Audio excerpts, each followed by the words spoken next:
What's up, everyone? Julia here. And Trent. And we've just come from a special screening of Toy Story 4. The return to the fantastic franchise that had such great closure with Toy Story 3. So, how do you think it went under Josh Cooley's direction? Very, very well. Right? How good was it? I was so over the moon.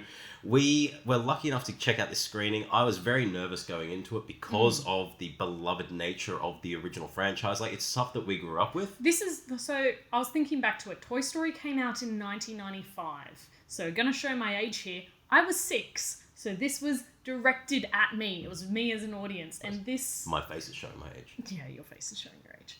And so this has a very special place in my heart. So I was nervous as well going into this because it's been a part of my life for a very long time. I've literally grown up with Andy.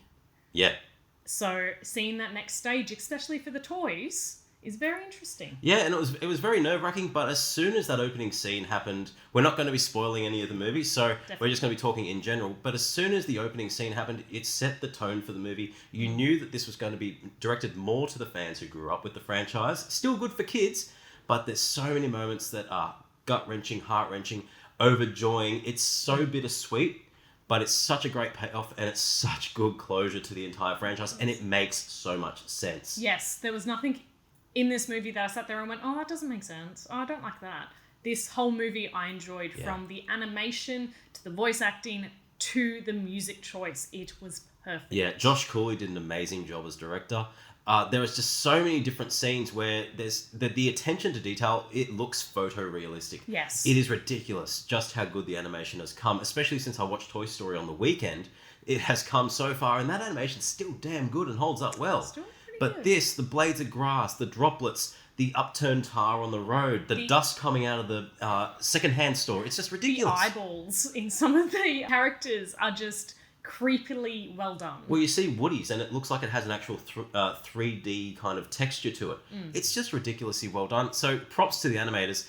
Josh Cooley as director, he had some fantastic scenes, some great depth perception, some fantastic rotating scenes, like when they're on top of a carousel at one point, it does an entire 360 around, and you just... The perspectives that you get are amazing. From getting the toy at like toy height and toy level to growing out and seeing the adults and just how small they are. This is just great. Everything flowed fantastically, but let's focus on the characters. Yes. This is very much... I was surprised. I thought it was going to be a Woody and Buzz Lightyear movie. It is to an extent, but it's very much paying homage to the original Toy Story, but building upon it. There's some great themes, particularly between Woody and Forky, who is a spork who's come to life and is now Bonnie's favourite toy, so it's up to Woody to protect him. Naturally, things go right. But you get themes where Woody is trying to find himself, and does he still have value with Bonnie after being away from Andy? He's now taking on a father figure role, so he has to try and figure out how to raise a toy the way he kind of rose Andy. And there's just a whole lot of themes that are just so well done, and it's the overarching theme for this movie is everything has value to someone. Yes. So even if it's a spork made out of literal trash, or a well-beloved toy in an antique store, everything does have some form of value to the right person. Exactly. And this is where we get a great character dynamic and relationship between Woody and Bo Peep. I'm so glad to see Bo come back. Her coming back into it makes so much sense, and it drives the plot really, really well. The supporting characters, Duke Kaboom, Keanu Reeves, Duke Kaboom. He's good. He's not overused. Neither are the other toys that are introduced. The Ducky and Bunny. Yeah. Standouts for me. I adored them. Them? I adored them. Okay, cool. It's that how I would think my toys act. In that, I'm just so big and I'm so cool. Okay. I loved them. I just loved them. I loved their attitude. Okay.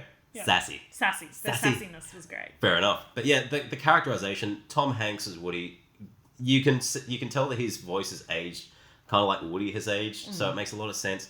Tim Allen as Buzz Lightyear hasn't changed. You get all the cast coming back. I'm glad that they all did come back. They all play a great role, even though some of them, like the main cast, Rex and Slinky, they all have kind of minor roles relegated. The focus is on the characters that need the focus the most, and that's Buzz, Woody, and Bo Peep. It comes full circle. Anything that I have negative to say about this is actually just nitpicking, because I loved 3. I liked this more than 3. I liked this more than 3, so it's ranked kind of now 1, 4, 3, 2. Yeah, and that's not a bad thing because they are all freaking They're phenomenal. all freaking brilliant. So that's a hard list, but everyone had their part. And what was really great was that there was a sense of actual complexity to the villain, who we're not going to say who the villain is, but as the villain the movie progresses, the villain gets fleshed out more. The motivations actually make a lot of sense, and it also adds to more themes of everyone finding a purpose. And it's great. It's something that hasn't really been done in Toy Story. You had Prospector, who was manipulating everyone to get his own way because he'd been shunned. Very similar story with the bear as well. Yes. I've forgotten his name. I'm very sorry. Fuzzy Bear. I can't remember either. Fuzzy Bear, but that kind of bears similar motifs to the Prospector. But this villain definitely was a standout. And as a warning, if you're not a fan of ventriloquist dolls like I am, prepare for some very creepy scenes. But they were some of my favourite scenes. They were fantastic. There were some very scary scenes in the second-hand shop. And we aren't giving anything away as to the villains here either. But the way that is designed, there was elements that I'm thinking, this is like a city within the toy store. Yeah. There are back alleys that, you stay on the back alleys. There are things patrolling the aisles, as they say. Store. There's the little speakeasy. Yes, exactly. There's a whole lot of things, and there's a whole lot of layers to every scene that's just fantastic, and they all make sense. And I loved it. The music was great. One of the things I noticed about the music the most was that I wasn't really paying attention to the music because it fitted into the scene so well.